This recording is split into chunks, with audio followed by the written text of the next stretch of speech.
Okay, so good morning, guys. Welcome to our artwork number 3 entitled Abstract Art. And we are done with the first artwork, which is pointillism, and the second one is monochrome or monochromatic. So today we will be learning about abstract art, who are the popular artists behind this art, and what are the things that we need to consider in creating an abstract painting or abstract art. So let's define first what is an abstract art. So abstract art is a kind of art that uses visual language or form, color, and line to create a composition. It doesn't relate to anything external or try to look like something. So basically, you cannot figure out the shape, you cannot figure out the form of the painting or the artwork itself. However, you can interpret what uh, the artist wanted to convey in his or her painting because abstract art represents such emotions and feelings. For example, if you're listening to music and you wanted to paint something out of that music, for example, sad music. So we're trying to create abstract that is gloomy and with a color of something dark blue. So that's how abstract art works. Sometimes you can convey also the works of nature, the spiritual experience or spiritual aspects of your life. So abstract is generally classified to be figurative, and you can interpret that with your own self. There's a lot of interpretation, but I believe that the interpretation is up to the artist itself. So it's up to the artist how to explain the abstract work. So what makes a good abstract painting, an abstract art good? So you cannot just simply get a paper and scribble anything that you want. In making an abstract, you must consider your feelings and emotions. Then you try to put that into your paintings. For example, if you're happy, you must consider your feelings and emotions when doing an abstract work because you cannot simply uh, draw anything under the sun without even thinking of your emotion because abstract is figurative. You must convey something out of your art. So you can use crayons. You can use, of course, painting, oil pastels. So it depends on the artist. So let's take a look at the examples about figurative abstract or abstraction. This is from the artwork in 1958. It's called The Chase. Another example is from Michael Goodsman's house, 1955. So basically, you cannot determine the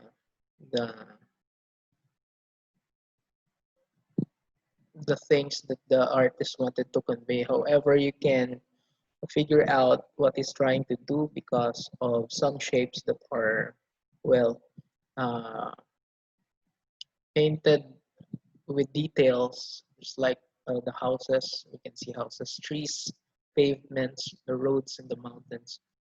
And in here, there's a horse and a person riding the horse. But the other things are abstract. We cannot interpret those things with our own understanding. But we can say that there's a horse-like figure in the example. Another example is in 1960s.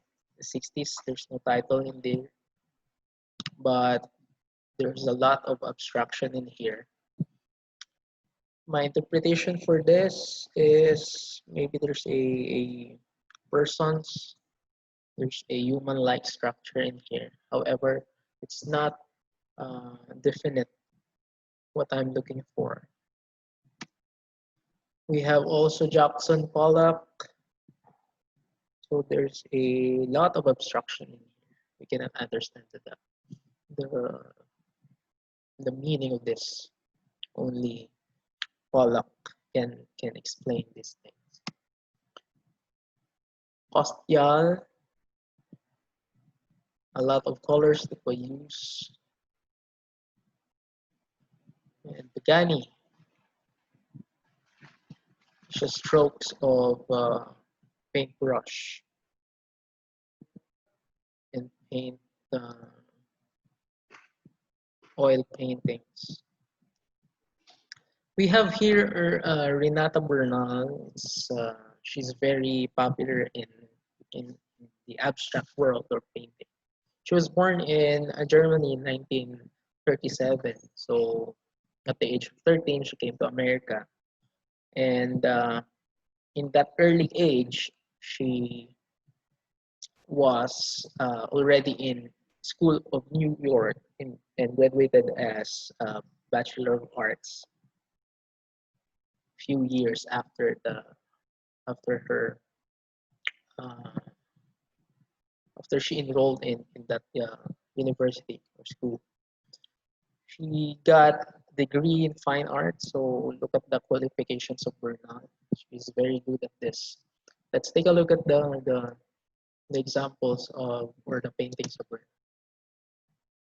So there's a lot of fine colors that was used. She uses airbrush, acrylic. That's why it's very fine and smooth. And she used oil painting in this one. It's called Wild Blue Fantascape. And oil paints also, small landscape. There are texture type of oil paints in here. You can see that the texture is there, meaning you can feel the painting even in just simple looking in the painting itself. So it's textury, it's rough because she uses oil paints. Another popular painter in the abstract world is Willem de Kooning. So he was born in 1904, grew up in Holland, and he lives in his mother and his parents. Divorced. Well, in the age of 12, he dropped out of school and tried to earn money through painting. So that's how he started to make money out of his talents. These are the examples of Kooning's painting.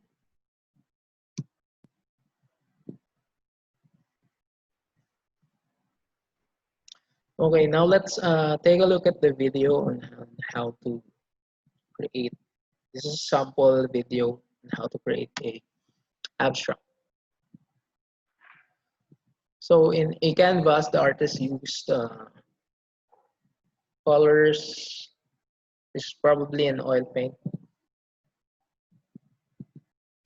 So the artist is trying to create horizontal lines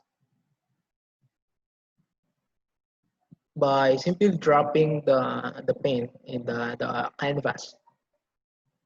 So in here, the artist uses multiple colors. So there are 4 colors that he used: yellow, white, red, and black.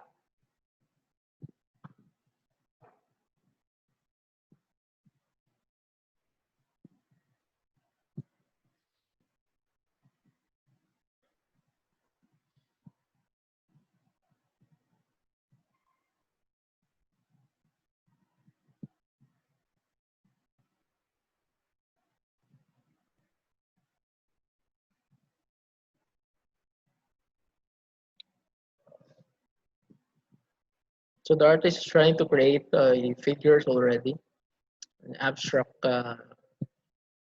lines and shapes.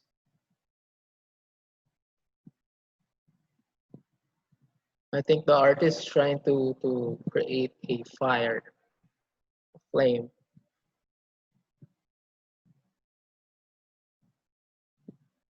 out of those colors using a fork as a medium. So look at that patterns.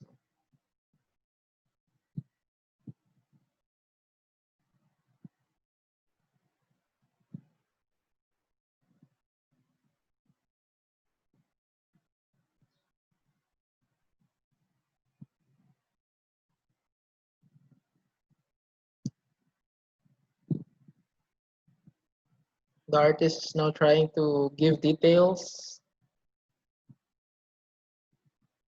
So you can opt to use this one, or you can use simply crayons or oil pastels. Depends on your emotion or uh, depends on how you are going to create your artwork based on the materials that you have.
Okay, so that's how you create an abstract art based on the painting.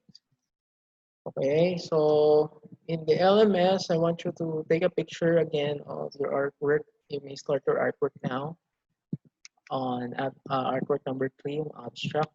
So you can upload that in the LMS by taking a picture, scan your photo, and upload that in the LMS. So thank you guys for listening. I hope you learned something today.